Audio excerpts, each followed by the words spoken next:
Right, the one and only Ryan Clark, NFL analyst extraordinaire for ESPN and ESPN, obviously right here with Stephen A. Smith on ESPN Radio and ESPN News. 888-SAY-ESPN, it's 888-729-3776. Going to transition to the UFC. Here's a new monster in the UFC. He's a knockout artist. He just knocked out Cain Velasquez in 26 seconds.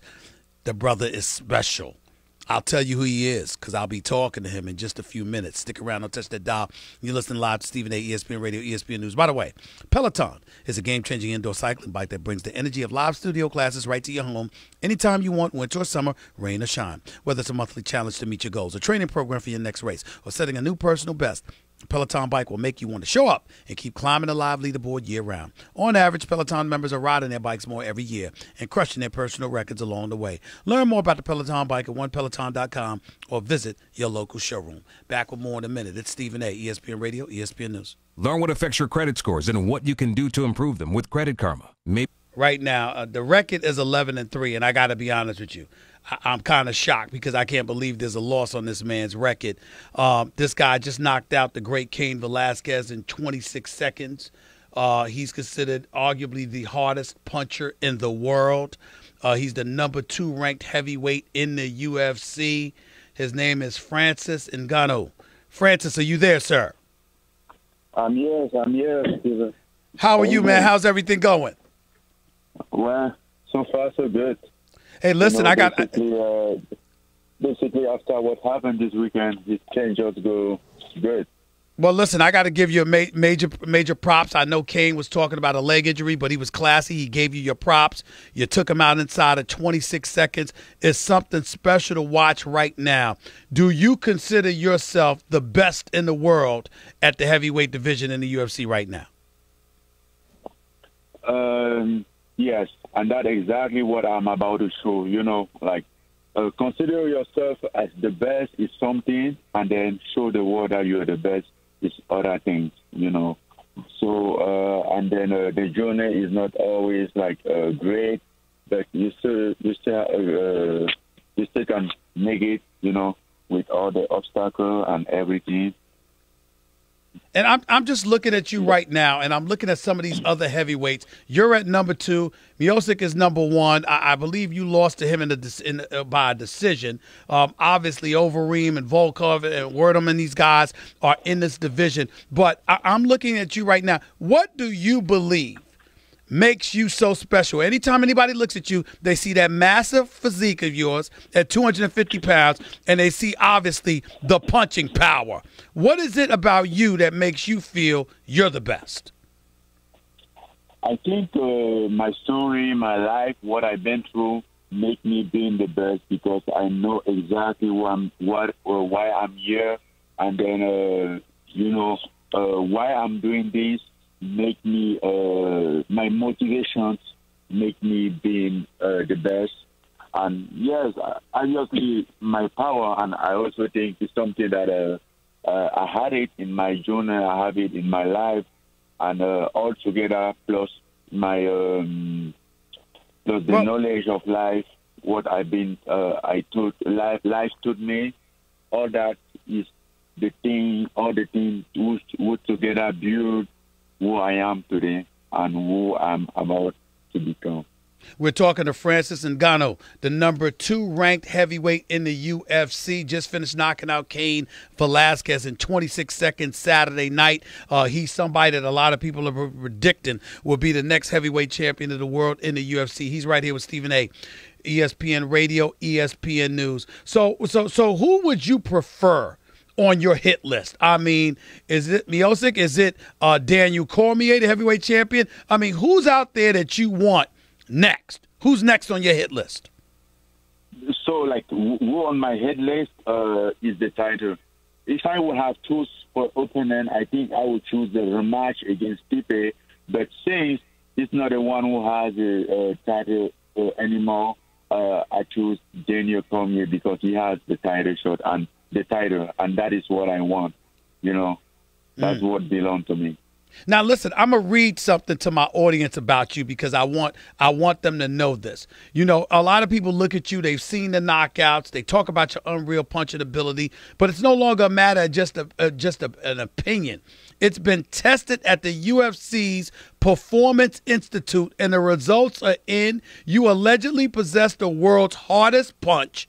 I mean, they talked about, much like the documentary in Rocky IV with Ivan Drago, your punch force was measured at an astronomical 129,161 units, which is not just a record at the Performance Institute where the testing took place, but allegedly it's a new world's record. You're the hardest puncher in the world. If stuff like that is put out about you, aren't you scared no one will want to fight you? That everybody will run from you and avoid you? You know, every fighter basically, like this level, has something special. Everything has something who allowed him to win. He has skills. You know, it's not just about power. You know, skills beat power. And then if you have that power, you just have to add skills on top of it, and then have much as possible in your side to win the fight, you know, because like Ken Velasquez didn't have he doesn't have this power, but he's still like the greatest fighter, you know. He didn't have to be the biggest puncher in the world to be a greater fighter. So many things come together to make that happen. So I got you. It's the fact that it's good that you have power, but it's also good to be a good fighter, to have a skill, to, you know, to be smart in your career. All that together is what I need. Well, Francis Ngannou, I wish you the best of luck moving forward. You're 11-3, but as far as everybody else is concerned, you might as well be undefeated. You lost a couple of fights by decision. Nobody's worried. Everybody looks at you. They're expecting knockouts. You're arguably the most exciting fighter, or definitely one of the most exciting fighters in all of the UFC, and I'll be watching you in future fights to come. Good luck to you the rest of the way. All right, buddy? Thank you very much, Tim. I appreciate that. Absolutely. Thank you for the opportunity. Not a problem. Good luck to you in the future, and I will definitely be watching. Francis Ngannou, knockout artist. I saw him nearly take somebody's head off a few months ago, and obviously Cain Velasquez is no joke. He's big time and got taken out in 26 seconds, even though his leg clearly was bothered. The bottom line,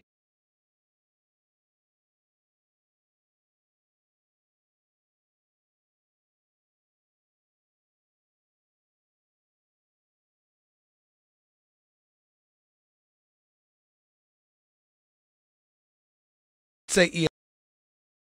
It's 888-729-3776. You're listening live to the Stephen A. Smith Show, ESPN Radio, ESPN News. Let's go back to the phones. Let's go to Ray. You're live with Stephen A. Talk to me, Ray. What's up?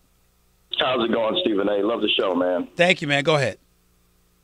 We know that Colin Kaepernick was playing for Chip Kelly when this protest from him started. We know he was injured, and Chip Kelly, as the head coach, decided to clearly not start Colin Kaepernick and go in another direction. Stephen A., my question is this, man. If Colin Kaepernick was the starting quarterback, the man, like in the Beats commercial, the prima donna, basically the face of the franchise, do you believe, in your professional opinion, Stephen A., he still starts this protest kneeling on the field like he did during the national anthem? It's just a question, Stephen A. I know it's a sensitive one. You know what, Ray?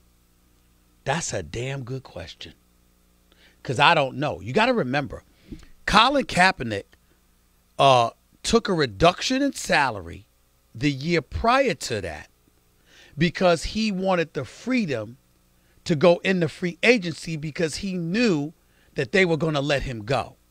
So what he wanted to do was leave a bit earlier so he could position himself to go on the free agent market and land somewhere else.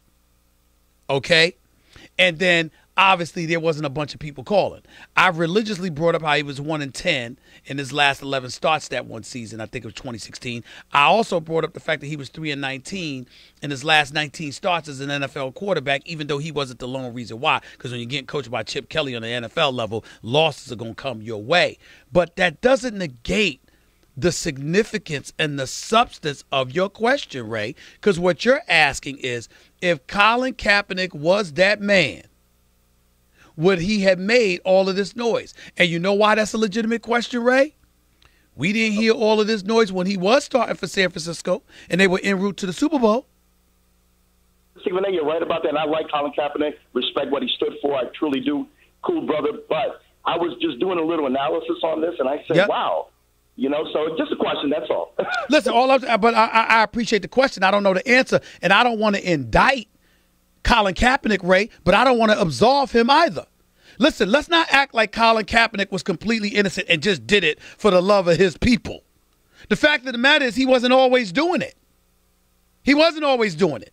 Then he laid on the side in the cut and was quiet while everybody martyred him. Meanwhile, he was in pursuit of dollars. And while he was in pursuit of those dollars, ultimately when he reached the settlement, we don't know what the settlement entails. We don't know if he'll be back in the NFL. We don't know if he is back in the NFL if he did not agree and capitulate to not protesting any longer. We don't know what nuggets of info he's thrown in the direction, or what nuggets of capitulation he's thrown in the direction of NFL owners. All we know is that Colin Kaepernick got paid. And for those out there that were in support of Colin Kaepernick, right, I thought y'all were in support of him getting a job in the NFL. That's right. But now nobody's got anything to say because he got his money. And what I'm saying is that if you really want to show, if you really, really want to show that you stood for something, right? Like he said, excuse me, one of these NFL teams needs to hire him. And let's see if Colin Kaepernick's going to protest then. That's why I said I want to know the details of the settlement agreement. Not the money. I don't care about his money. I don't care how much money he got. More money he got, the merrier. I'm proud of him. I'm happy for him. What I want to know is, what did he stipulate to? What did he capitulate to?